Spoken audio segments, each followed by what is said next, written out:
good afternoon po. Ito na po yung presentation namin. Using system, ang gamit po naming language is C#, class program, yung string, static string, dec to decimal to binary. And ang method sa to, nag-input po ako ng integer, decimal number. Then, sa second parameter po is nag-convert ako ng decimal number to binary number. Ang ginawa ko po is convert to string para ma-convert siya by binary. Then, try po natin i-run. Yan. Yung ito pong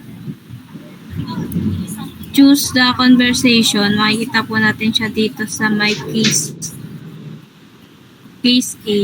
Pag nag-input po kasi ako dito ng A, lalabas po yung enter the number.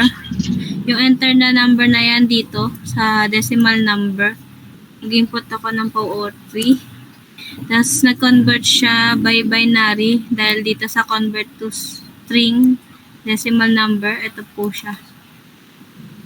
Ang converter na po is yung ang output niya po is 1100100011.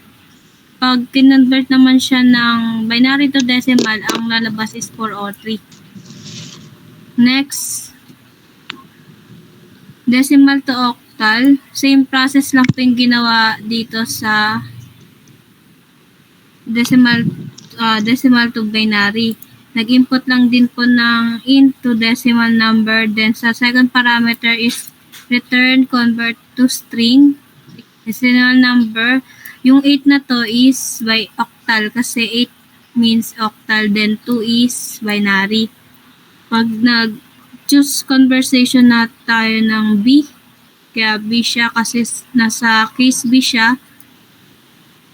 Ito. B. Enter a number po, 3.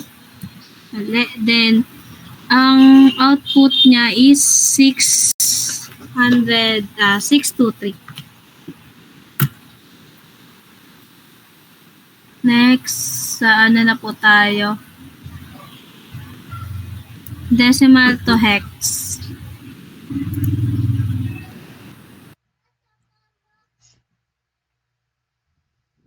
Next reporter.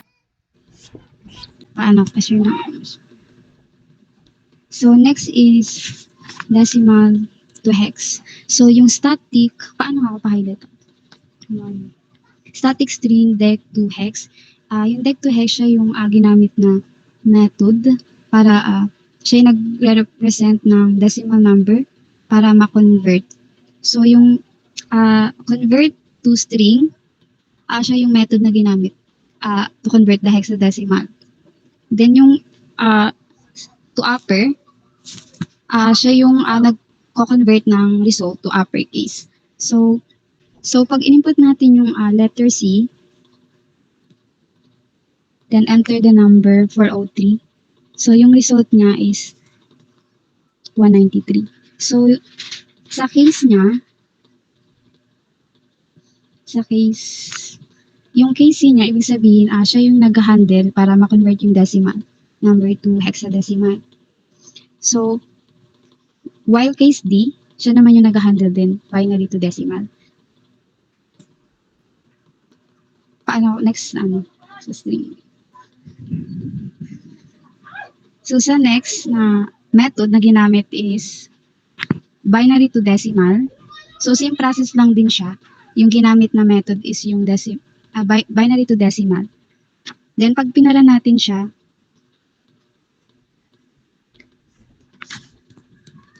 so pag input natin yung D, then enter binary number 11001 001 1. So yung output niya is 403. So pabalik ako sa case D. So yung in-input nating number is babasahin lang siya gamit si console readline para ma-convert siya sa decimal. Then yung convert to int32, siya yung ginamit para ma-convert. Then same process lang din siya sa dec2hex, yung method na ginamit. Binasa lang niya yung console readline, then yung program calls the binary to dec method. So yan lang. So yung next is E. So, yung next procedure naman na i-implement natin is yung pag-convert ng binary to octal conversion or yung binary to octal conversion. So, first, para makuha natin yung result na gusto natin makuha, kailangan muna natin gamitin yung binary to decimal method na dineclare kanina sa ibang method. So, kukunin natin yung bin to dec method.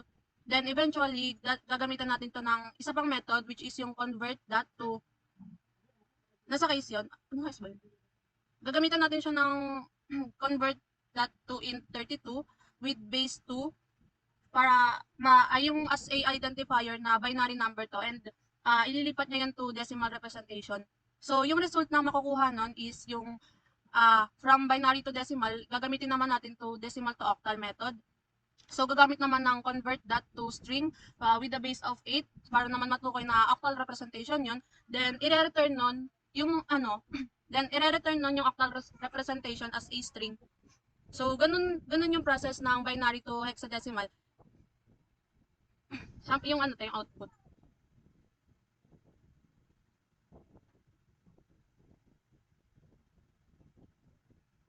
Wait lang.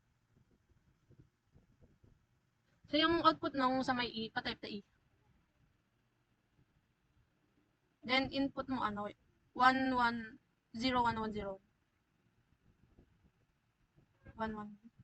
Wait lang, 11011. Ulit. 01. 110110.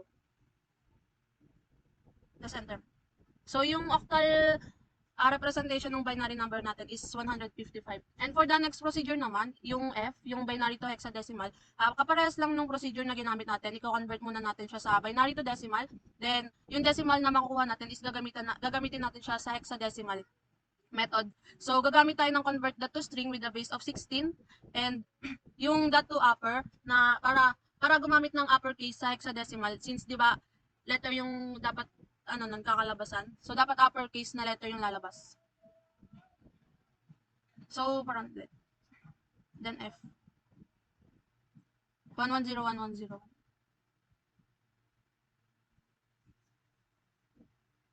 Isang 1. So, yun yung naging result natin, yung 6D. Then next.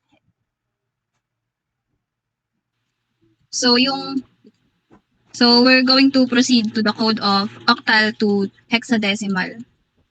Hindi ko makita yung octal. Octal to hexadecimal.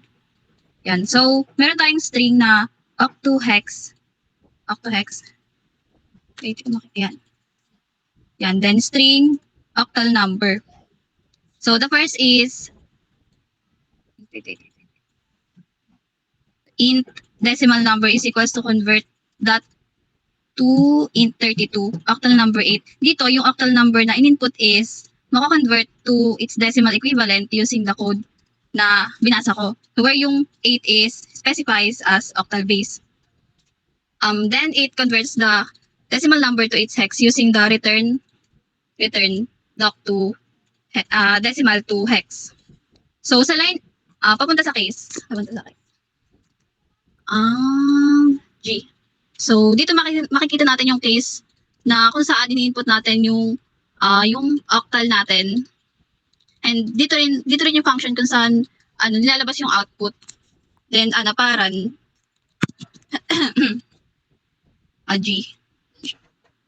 So, pa-input ng 213. Yan, okay. Yan. So, yung equivalent ng octal number natin sa hexadecimal is 8B. Then, yung next code is hex to octal. So, just like oct to hex, kukunin natin yung input input which is yung hex number and i-convert uli natin siya as decimal using the same code na ginamit natin sa octohex which is yung convert to int 32. Pero yung difference is yung parameters na hexadecimal number is 16 which is yung hex base. Then mako-convert yung hex natin into decimal and yung decimal natin is mako-convert siya as octal using dec2 oct function. So sa case. Yan, and makikita natin yung case dito where yung dito ulit tayo mag-i-input then dito ulit lalabas yung dito ulit yung function kung saan lalabas yung output ng code natin na hex to octal. So parang then h ang input is 8b. Ayun yung output. Ayun lang po. Thank you.